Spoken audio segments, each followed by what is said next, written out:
Hello students, आप सभी का स्वागत है ट्रेंडिंग इकोनॉमिक्स के इस चैनल पर। आज का जो टॉपिक है वो बहुत ही सेंसिटिव है कुछ स्टूडेंट्स के लिए, और ये टॉपिक जो है उसका नाम है अर्थशास्त्र। कई सारे बच्चों को समझ में नहीं आता है, तो ये थोड़ा सा बड़ा इशू तो है ही उन बच्चों के लिए। वो कितना परेशान होते होंगे जिनको इकोनॉमिक्स यानी अर्थशास्त्र समझ में नहीं आता है। हमने कई सारे वीडियोस देखे, उसमें उन वीडियोस के सेक्शन में जो कमेंट वाला सेक्शन होता है, जब वहाँ गए तो कई सारे स्टूडेंट ये बोलते हैं कि सर या मैम मुझे इकोनॉमिक्स क्यों नहीं समझ में आता, भैया मुझे इकोनॉमिक्स क्यों नहीं समझ में आता है, पता नहीं ऐसा क्यों होता है। इस पर हम आपको डिटेल वीडियो देने वाले हैं। आपसे रिक्वेस्ट है प्लीज़ इसको देखिए, और मैं वादा करता हूँ, मैं कोशिश करूँगा कि आपको अंततः अर्थशास्त्र समझ में आ जाएगा। ठीक है, ये मैं आपसे वादा करता हूँ, लेकिन आप अंत तक जरूर बने रहें, उसको समझने का प्रयास करिए। देखिए, अर्थशास्त्र क्यों नहीं समझ में आता है, इसके दो रीजन हो सकते हैं। पहला, आपको किसी ने अर्थशास्त्र ठीक से पढ़ाया नहीं, समझाया नहीं, यानी जो एजुकेटर था उसने आपको ठीक से नहीं समझाया, रियल लाइफ के एग्जाम्पल देके आपको नहीं समझाया गया, तो इसलिए अर्थशास्त्र नहीं समझ में आया होगा। एक रीजन हो सकता है।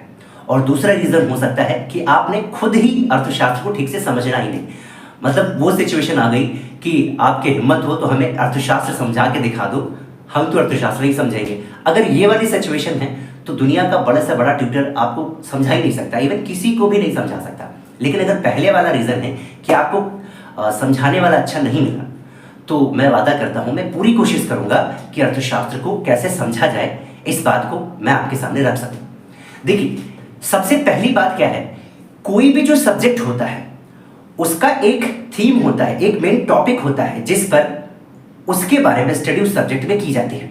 वैसे ही अर्थशास्त्र है। जैसे हम आपको एग्जांपल देके बताते हैं, मैथमेटिक्स का एग्जांपल ले लीजिए। मैथमेटिक्स में आप क्या पढ़ते हैं, उसका मेन सेंटर पॉइंट क्या है, नंबर्स हैं, उसमें नंबर पढ़ते हो 1 2 3 1 2 3, और क्या पढ़ते हो, शेप्स, आकार पढ़ते हो। ये भैया रेक्टेंगुलर शेप का है, ट्राइंगल हो गया, या फिर स्फेयर हो गया, ऐसे 3D शेप हो गया, 2D शेप हो गया, इनके बारे में पढ़ते हो। और लॉजिक उसमें लगाते हो, बहुत सारे और भी मेथड्स वगैरह का, फॉर्मूला वगैरह का यूज उसमें किया जाता है। ये सारी चीजें आप मैथमेटिक्स में पढ़ते हो। ऐसे ज्योग्राफी ले लीजिए, भूगोल में आप क्या पढ़ते हो, अर्थ के बारे में पढ़ते हो, मिट्टी के बारे में पढ़ते हो, और एटमॉस्फेयर के बारे में पढ़ते हो, है ना, और पर्यावरण के बारे में पढ़ते हो, प्रदूषण कैसे फैलता है, हम जो ह्यूमन बीइंग है वो उसका कनेक्शन हमारे अर्थ के साथ कैसा है, तो इन सब की आप भूगोल में स्टडी करते हो। ये बात आपको समझ में आ रही होगी। यानी एक मेन टॉपिक होता है जिसके चारों तरफ की स्टडी हम उस सब्जेक्ट में करते हैं। ठीक इसी तरह से होता क्या, इकोनॉमिक्स का भी एक सेंटर पॉइंट होता है जिसमें हम उसकी स्टडी करते हैं।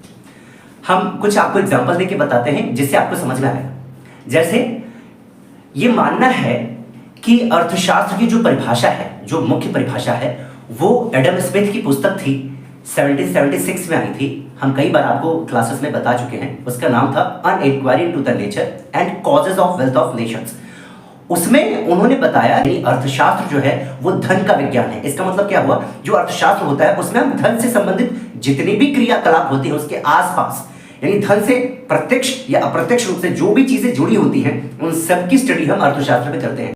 तो इसका मतलब ये तो है नहीं कि अर्थशास्त्र पर एक पुस्तक 1776 में लिख दिया स्कॉटिश अर्थशास्त्री एडम स्मिथ ने, तभी से अर्थशास्त्र पढ़ लिया। दरअसल ऐसा होता नहीं है। हमारे समाज में सबसे पहले जो चीजें घटित होती है, यानी हमारे समाज में जो रिलेटेड चीजें हमारे लाइफ में होती है, पहले वो होती है, उसके बाद ही उसके ऊपर कोई भी चीज लिखी जाती है। जैसे मांग का नियम पहले आ गया, इसके बाद में बाजार में आप सोचते हैं कि मांग बढ़ने लगी, ऐसा नहीं। बाजार में मांग थी, इसलिए उसके बाद में किसी ने उसको पहचाना और आपके सामने रख दिया कि मांग का नियम ये कहता है। तो जो धन होता है, धन सेंटर पे होता है, ऐसा एडम स्मिथ का मानना था और बहुत सारे अर्थशास्त्रियों का मानना था, और उस पर स्टडी की जाती है। ये पहला तरीका हो गया। आप धन को लेकर चलिए ना, अर्थशास्त्र में धन के आसपास जितनी भी क्रियाएं होती हैं उनकी जो स्टडी की जाती है वो अर्थशास्त्र होता है। अब एक पॉइंट ये हो गया, अब दो और पॉइंट बताएंगे। अगर आप वो चीज समझ गए तो बिल्कुल क्लियर हो जाएगा कि अर्थशास्त्र में पढ़ते क्या है।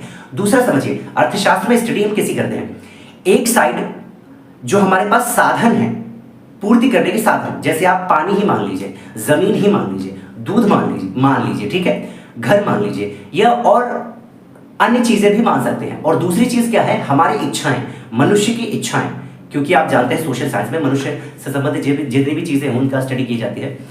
तो एक हो गया हमारे सीमित संसाधन, और दूसरी तरफ क्या हो गया, असीमित इच्छाएं, जो हमारी असीमित इच्छाएं हैं कि भैया आज हम साइकिल से चल रहे हैं, कल को कार मिल गया तो सोचते यार अब कार में मजा नहीं आ रहा, अब और भी लग्जरी वाली कार चाहिए। जब और लग्जरी वाली कार मिलती है और भी पैसा आपके पास आता है तो आप सोचते हैं यार अब प्राइवेट जेट ले लिया जाए, जेट से चला जाए, है ना। तो ये इच्छाएं कभी मरती नहीं, एक मरती है तो दूसरी जन्म ले लेती है। इन इच्छाओं की पूर्ति करने के लिए जो हमारे पास साधन है वो बहुत ही सीमित है। उन सीमित संसाधनों से हम अपनी इच्छाओं की अधिक से अधिक पूर्ति कैसे करें, कितना करें, इन दोनों के बीच में जो लड़ाई रहती है इसी की स्टडी हम करते हैं अर्थशास्त्र में। इसलिए आप जानते हैं उपभोग आता है, बहुत सारी चीजें आती है, मांग का नियम आ जाता है, पैसा भैया कैसे कमाया जाए, इन सब की स्टडी अर्थशास्त्र में की जाती है ना।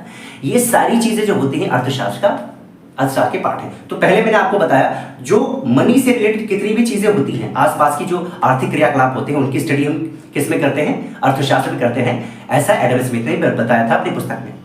दूसरा मैंने आपको बताया जो हमारी इच्छाएं हैं वो असीमित है और संसाधन जो हैं जो पूर्ति करेंगे इच्छाओं की वो सीमित है। इन दोनों के बीच जो लड़ाई झगड़ा होता है, एडजस्टमेंट कैसे करें, सामंजस्य इन दोनों के बीच में कैसे बैठाएं, इसकी जो स्टडी करते हैं वो इकोनॉमिक्स में करते हैं। अब तीसरा और पार्ट समझ लें कि अर्थशास्त्र के कुछ विभाग हैं, उपविभाग हैं, वो 5 हैं। पहला है कंजम्पशन, दूसरा है प्रोडक्शन, तीसरा है डिस्ट्रीब्यूशन, चौथा है एक्सचेंज और पांचवा है पब्लिक फाइनेंस। इन सब की जो स्टडी हम करते हैं वो अर्थशास्त्र में करते हैं। भाई साहब आप ये समझिए ना, सबसे पहले आता है कंजम्पशन, कंज्यूम करते हैं किसी भी चीज को। जैसे ये मार्कर है, मार्कर का हम यूज करते हैं, खरीदते हैं, उसके बाद इसका यूज करते हैं, यानी कंजम्पशन कर रहे हैं। अब जब कंजम्पशन कर रहे हैं तो इसको करने के लिए हमें पैसा चाहिए, तो पैसे हम कमाएंगे। तो देखिए पैसा कमाना, फिर मांग आएगी, इन सब की स्टडी आसपास हो रहा है ना, आर्थिक क्रियाकलाप जो हो रहे हैं ना, इन्हीं की स्टडी हम किस में करते हैं, अर्थशास्त्र में करते हैं। अब उसके पहले अभी प्रोडक्शन तो इसका हुआ होगा तभी तो हम कंज्यूम करेंगे, तो इसके पहले क्या आ जाएगा, फिर प्रोडक्शन आ जाएगा। प्रोडक्शन करने के लिए जो बहुत बड़े बड़े प्रोड्यूसर होते हैं वो लाभ कमाने के लिए आते हैं, उसको प्रोड्यूस करेंगे, तो उसमें उससे रिलेटेड जो आसपास की क्रियाकलापें आ जाएंगी तो उसकी स्टडी भी हम अर्थशास्त्र में करेंगे। अब जब प्रोडक्शन करेंगे तो उसमें लैंड, लेबर, बहुत सारी चीजें लगेंगी, है ना। तो जब मान लीजिए लेबर लगता है तो लेबर को तो पैसा भी तो दोगे ना, तो वो डिस्ट्रीब्यूशन में आ जाएगा कि भाई साहब उसको पैसा भी तो दो, वरना वो काम क्यों करेगा आके, उसको पैसे की जरूरत है क्योंकि वो मार्केट में जाएगा तभी तो वो डिमांड करेगा कोई भी चीज की, टमाटर मांगेगा या और भी चीजें मांगेगा, कुर्सी हो गया, घर हो गया, मेज हो गया, इत्यादि चीजें हो गई, सारी चीजें मांगेगा, फिर से मांग का कॉन्सेप्ट आ जाएगा, है ना। तो ये बात आप समझ रहे होंगे, कंजम्पशन वाले से रिलेटेड हो जाएगा ये। और चौथे नंबर पे आपका आता है एक्सचेंज। एक्सचेंज भाई साहब जब आप मार्केट से खरीदेंगे जाकर तो पैसे देंगे और आपको मार्केट मिल जाएगा, तो यही तो हुआ, ये एक्सचेंज ही तो है। अब एक्सचेंज भी बहुत बड़ा कॉन्सेप्ट आता है। पहले बार्टर सिस्टम चलता था, लेकिन जब से मनी आ गई तो मीडियम ऑफ एक्सचेंज के रूप में वही काम करने लगी। हालांकि मुद्रा के बहुत सारे काम होते हैं, जब सर्च करेंगे तो मेरे वीडियो मिलेगा, वो देख सकते हैं। और लास्ट में आता है पब्लिक फाइनेंस। पब्लिक फाइनेंस भाई साहब बहुत बड़ा कारनामा है, बहुत बड़ा काम है, और मुख्यतः ये सरकार का होता है कि पैसे, टैक्स कैसे लगाना है, गैर कर जो आए हुए वह कहां से प्राप्त करनी है, जो कर प्राप्त करेंगे कहीं गरीबों से तो ज्यादा टैक्स नहीं ले लिया जा रहा है, या कहीं अमीरों से कम टैक्स तो नहीं लिया जा रहा है, वो अमीर और अमीर बनते जा रहे हैं और गरीब बनते जा रहे हैं। इन दोनों के बीच में असमानता तो ज्यादा नहीं हो रही है। पैसे को कैसे यूज किया जाए, टैक्स कब क्यों लगाया जाए, कैसे लगाया जाए, इन सब की जो स्टडी की जाती है वो पब्लिक फाइनेंस में की जाती है। और पब्लिक फाइनेंस किसका भाग है, अर्थशास्त्र का। तो आप समझ रहे होंगे ये सारी चीजें जो स्टडी की जाती है ये अर्थशास्त्र की हैं। तो पहले मैंने आपको बताया जो धन से संबंधित जो आसपास की आर्थिक क्रियाकलाप होते हैं उनकी स्टडी हम किस में करते हैं, अर्थशास्त्र में करते हैं। दूसरा मैंने आपको बताया हमारी जो इच्छाएं हैं वो असीमित हैं और जो उसको पूर्ति करने के साधन हैं वो सीमित हैं। जैसे उदाहरण के तौर पर मैं आपको हमेशा एक उदाहरण देता हूं कि एक गिलास आपके पास दूध है, अब उस दूध से या तो आप पनीर बना लो, या आप चाय बना लो, या तो आप कॉफी बना लो, या तो आप छाछ बना लो, कुछ भी बना लो, लेकिन एक ही चीज बना सकते हो ना, क्योंकि वो सीमित है, वो 1000 करोड़ लीटर नहीं है, वो सीमित है, उससे एक ही दो चीजें कर सकते हैं। और जितनी चीजें आप करेंगे उतना हिस्सा आप दूसरी चीज में यूज नहीं कर पाएंगे। जैसे मान लीजिए 1 कप आपके पास दूध है, आधा कप अगर आपने चाय बनाकर पी ली तो आधा कप तो कम हो गया। उस चीज से जो आप पी गए हैं, कंज्यूम कर चुके हैं, उससे आप पनीर थोड़ी बना पाएंगे। तो यही कहा जा रहा है जो साधन है वो सीमित है हमारे पास, ठीक है, वो खत्म हो जाते हैं, और जो हमारी इच्छाएं हैं वो असीमित है। तो इसलिए इन दोनों के बीच में कंफ्लिक्ट रहता है और इसकी स्टडी हम किस में करते हैं, अर्थशास्त्र में करते हैं। ये दूसरा पॉइंट हो गया। और तीसरा पॉइंट मैंने क्या बताया था, अर्थशास्त्र के 5 विभाग हैं। कंजप्शन हो गया, फिर प्रोडक्शन हो गया, फिर डिस्ट्रीब्यूशन हो गया, एक्सचेंज हो गया और पब्लिक फाइनेंस हो गया। ये जो 5 उपविभाग हैं अर्थशास्त्र के, इनकी स्टडी और इनके आसपास की जो आर्थिक क्रियाकलाप होती हैं, लेन देन होते हैं, ठीक है, इनकी भी स्टडी हम अर्थशास्त्र में करते हैं। तो आई होप, मैं आशा करता हूं अगर ये चीज आप एक बार पकड़ लिए तो मैं आपसे वादा करता हूं कि आपको इकोनॉमिक्स जरूर समझ में आएगी, अर्थशास्त्र जरूर समझ में आएगी। आपको वीडियो कैसा लगा हमें कमेंट सेक्शन में बताइएगा। और इसी चैनल पर अब आपको वीडियोस मिलेंगी पॉलिटिकल साइंस पर, यानी राजनीति विज्ञान पर, मनोविज्ञान पे भी क्लासेस आएंगी, इसमें सोशियोलॉजी पे भी क्लासेस आएंगी और अर्थशास्त्र जो आपकी है उस पर तो क्लासेस आएंगी। तो इस वीडियो में यही था। तो आई होप आपको ये चीज समझ में आई होगी। अगली वीडियो में मिलते हैं। Bye bye.